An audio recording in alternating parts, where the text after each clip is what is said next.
The library is looking to expand its current footprint and to enlarge the building and thereby the services that we can provide. So that would include things like meeting spaces, workspaces for people. It would include a library of things, not just books, but other things that people would take from the library. But we need more space to be able to do that. So we are contracting with an architect and looking at some potential plans to enlarge the footprint, enlarge the space. At the same time, try to be mindful of the cost and return on investment to taxpayers. The big projects, the big historical projects are redoing and researching more of the Poker Hill history, meaning that's where the first settlers arrived and bought land. And so we been digging into what it was like in 1785 and 1800 and 1810. And it's quite interesting, actually.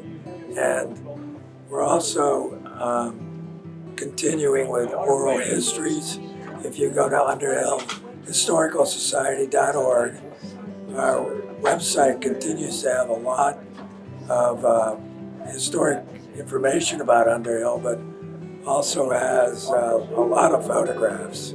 And it's really a great read. And we just completed, over a couple of years with the leadership of Gene Archibald, we have 24 oral histories you can listen to of elder people in Underhill. We're quite busy for a little historical society. Thank you.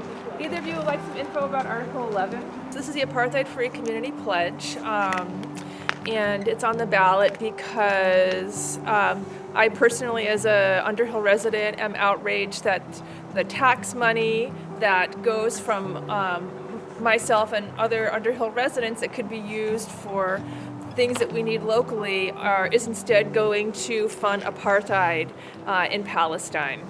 Underhill, in 2024, Underhill sent $221,458 to Israel to fund their military campaign and to support the conditions that create apartheid in Palestine. And so we gathered signatures from Underhill residents to put this on the ballot. The money that I mentioned is from the federal tax dollars that we personally send to our government. This is a non-binding pledge, so the pledge in and of itself is not something that will necessarily end in any kind of, it doesn't result in any kind of action, but what it's been doing is facilitating community dialogue, and I think that's really important just for people to hear more about what's happening in Palestine, to hear all the facts that support the designation of Israeli running an apartheid state. And so it's been worth the discomfort that I've had to put myself through. And I don't think anything really bad has happened. I think there's that idea that this is a contentious issue, I think keeps people from talking about it, and I think that's a really bad thing. So we're at Browns River Middle School. Voting is started a couple of hours ago and town meeting is just about to start, and I'm here with these Freedom and Unity comic books so that any kids that are here can learn a little bit more about what we're doing today and how voting works. And I'm really excited to be part of town meeting day. So in Underhill, Trevor and I are invited to speak a little bit at the beginning of town meeting, and we share what's going on and we take questions from the audience. Might be down here. I was yesterday at the Jericho Underhill Food Hub has been working for the two towns to support local farms, to get people to eat more local food, which helps the economy, and to bring community together around local foods. And we've had all kinds of workshops about home gardening, and we have some coming up in March for sharpening your tools and getting ready for the season. We've had community meals that bring like 200 people together, and they've just been a great mechanism to meet other people and learn about local foods. And we've created some farmer forums so that farmers can talk to each other and network and talk to us about how we can better support them. The farms are kind of, tucked back in, a lot of them. And when we put out this local guide that has all the farms in the two communities, it's like, oh, I have neighbors that farm, I've never visited them. Oh, they have raw milk I can use. So those are the kind of things that the guide really helps with. Plus, we've been including people that use local products and do home baking. So there's so many people that do sourdough breads and use beef tallow to make creams. And so all of those things are fun to learn about. I think it also brings people to the farmers market because many of those people have sales there. I'm Michael Oman. I chair the Energy Committee. We're looking at really a whole new world for trying to work with energy and for our community and trying to figure out how to make things work in a whole new way of looking at things. I guess if I had one single message, everybody was relying on all sorts of rebates and special incentives and that sort of thing, and so much of that stuff is going away. But the thing that isn't going away is all of the underlying economics are still there. Everything from driving an EV, I drive a Bolt, I figured out the energy equivalent, I get the equivalent of 150 miles per gallon in my little EV car. There's heat pumps, there's weatherization, it's going to save you money no matter how many incentives you get in order to do it. All the electrification options that you've got are still there, and I hope people will do something to sort of follow through. Solar, still really worth doing, across the board. So we're trying to find ways to get to do as much as we can to get this information out to people. We're planning a major program of outreach this year at the Jericho Farmers Market. We're going to be there over the summer. We're also putting together an energy fair for the fall to be able to get EVs and a lot of vendors and that sort of thing here, sort of for the first time to begin putting together an energy fair for this area and help people to really take advantage of this. I mean, I was just talking to another guy. It's like everybody's talking about where they're going to be, and my little Bolts, I charge it up at the electric socket. I don't have to worry about whether the Straits of Hormuz get closed down this afternoon and whether there's going to be gas available for that. Right now it's not too bad. That could change overnight in a heartbeat. So, the world is still there for doing all of this. We're trying to help people do it. We've got a weatherization program to help people actually do their weatherization. We'll come in and actually do an audit on your house for free for Underhill residents. We have a guy who does that. So stick with it, and I think the advantages are really still there. We can take a break and set a time to return to business. It has been traditional for us to hear a few. Only registered voters in the town are allowed to vote.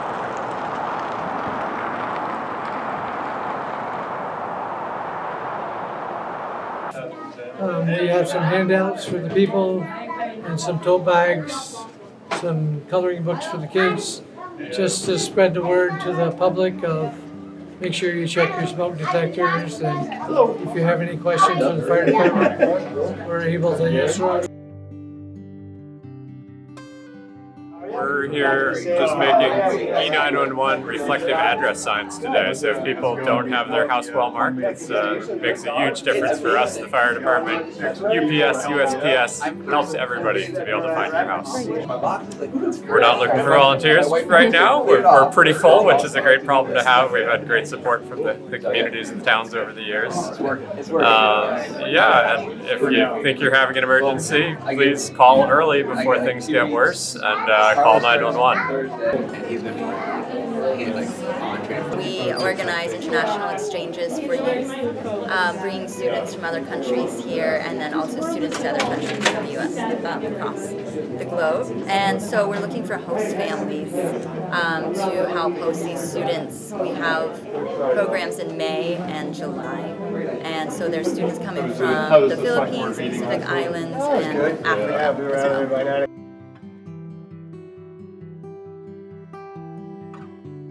Green Up Day in Richmond will be, and all over Vermont, will be Saturday, May 2nd. And you can come to the town center and pick up your Green Up Day bags and sign up to do a section of road, sidewalk, anywhere in town that you would like to green up. And then you can drop your bags off at the town garage, or the town crew will also be coming around and helping pick up bags. Yeah, Green Up Day is a great day when all Vermonters come together to help clean up trash that's been deposited along roadsides and sidewalks. It gets uncovered after the snow melts, so it's a really fun day to participate statewide and in our town in helping to keep Vermont beautiful. These segments are the most popular. And then the Explore Mars are new this year. Rocky Road ice cream inspired cookies filled with flavors of chocolate, marshmallow, and toasted almond cream. I like selling it in general, but I also like how we get to learn how to like take a no. Like if someone says no, how to take it and just keep selling. As a select board member and a community member, it's just great having everyone come together and hash out these issues in real time. Kind of a chance for in-person dialogue that we don't get a lot of the time, and we get bigger turnout. So even though it's not the whole town, at select board meetings we only get maybe between 6 and 10 people if it's a big meeting. So this is great to have even 100 people there.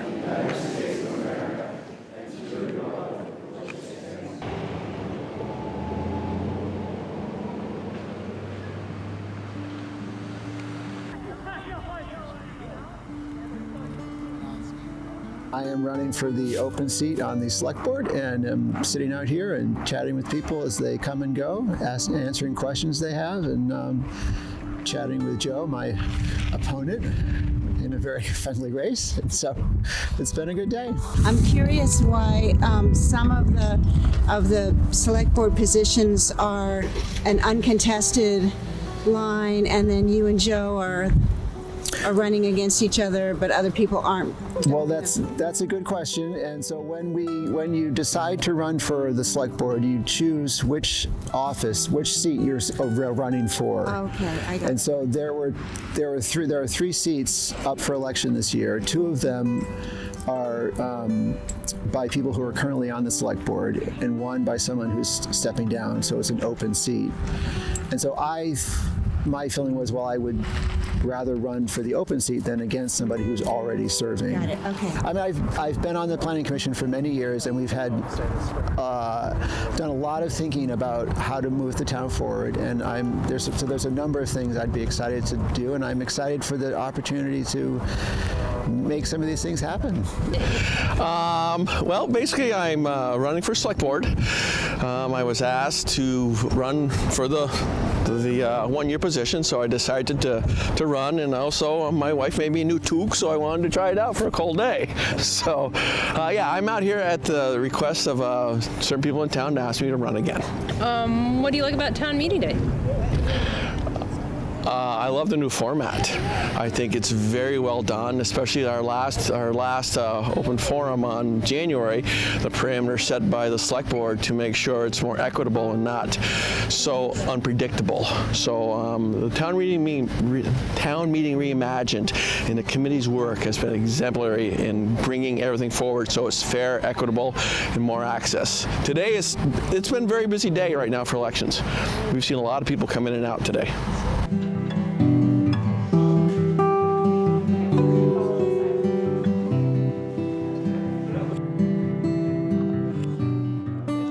I'm here at the wastewater table at MMU on town meeting vote, and we're talking about the town's efforts to add wastewater treatment to Riverside, Underhill Flats area, which is really the number one thing that Jericho can do to add more housing.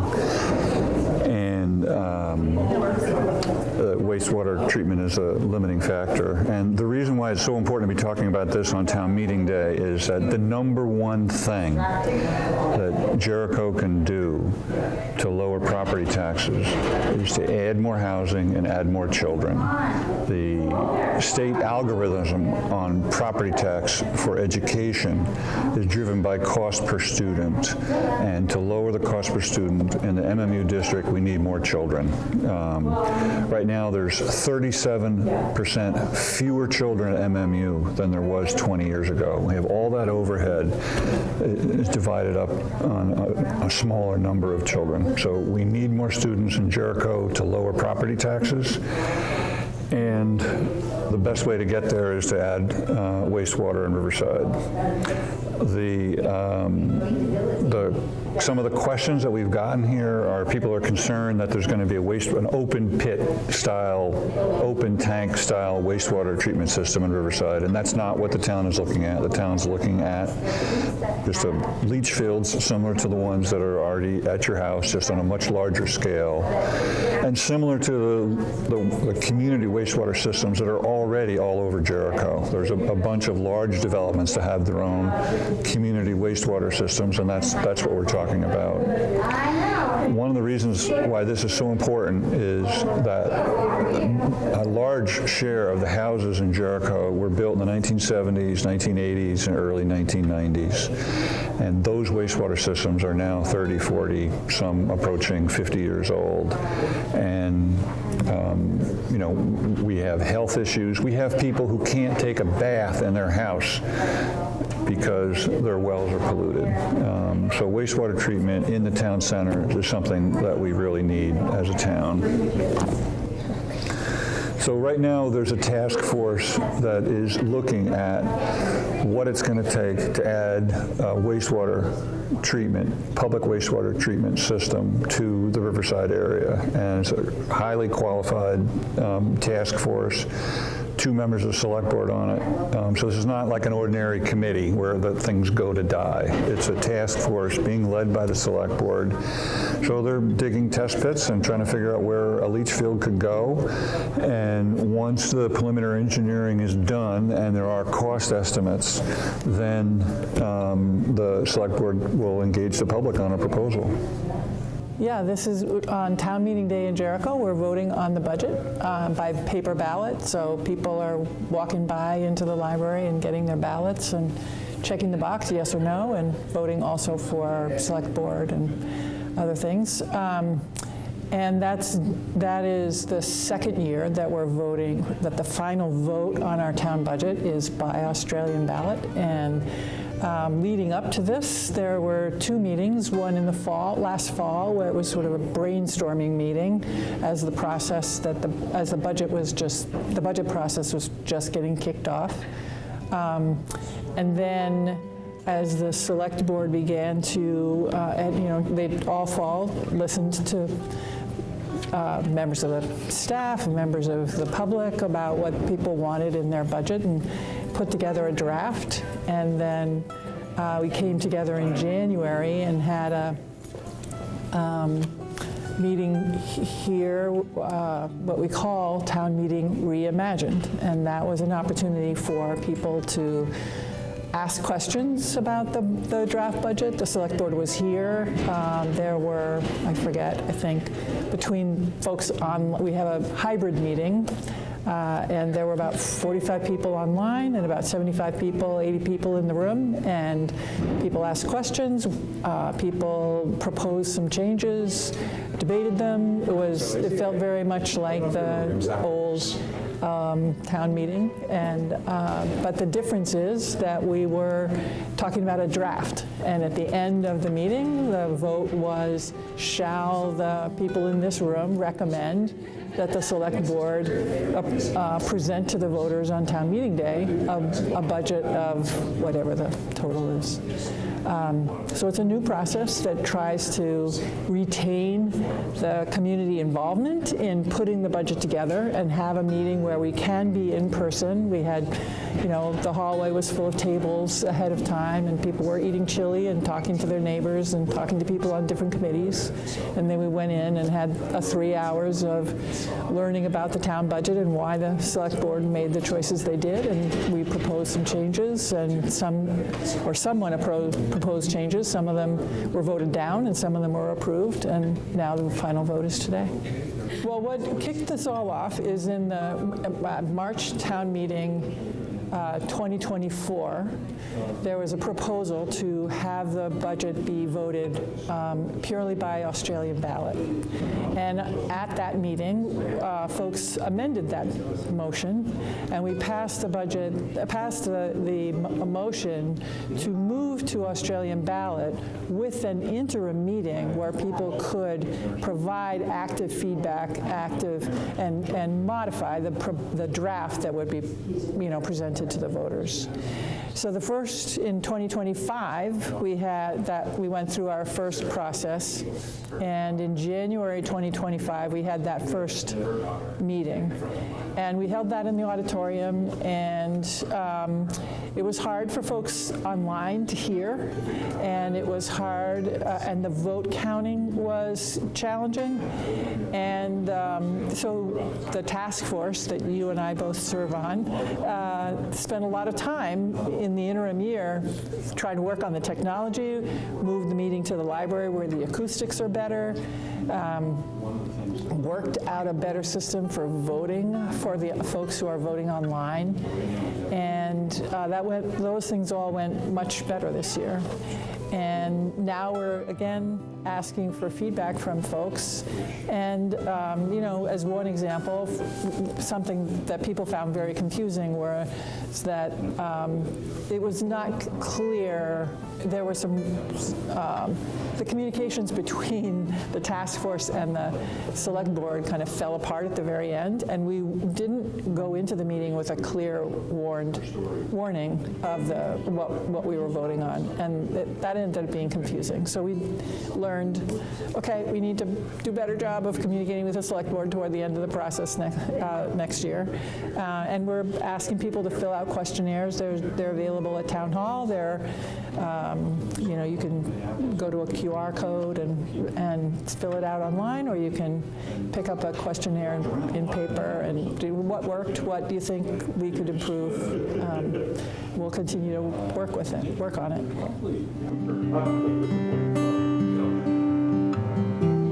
So I saw the lunar eclipse this morning while I was packing up the truck to come here, and it actually, this morning, the first half hour, there was a voter a minute. So actually it didn't seem that busy. There wasn't a line waiting. But we did have 271 early ballot requests, and as of last night, 238 of those were returned, and the rest should come back today. So yeah, I think a lot of people voted early that would normally come to the polls. So the early voting was available the 21 days before the election. Okay. So it's cold outside, which isn't necessarily different, but some winters are better than others as far as the weather on town meeting day. You never know. This is our second year of town meeting reimagined, so no in-person meeting, just the voting from 7 a.m. to 7 p.m.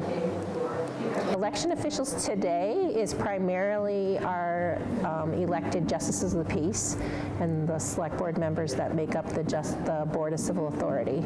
And then I think it's about 6 additional volunteers on top of that. And we had two call out because of COVID and one who had to go out of town. So we were able to cover the slack because it's not so busy. Last year was the first year that we had to post no guns in the polling place, which also works for town hall when it's a polling place the 21 days before the election. So that felt a little odd having to post that just because it sort of a reminder, but that was a new state law that went into effect. Actually, I think that was 2024 that started. Other directives from the Secretary of State, no.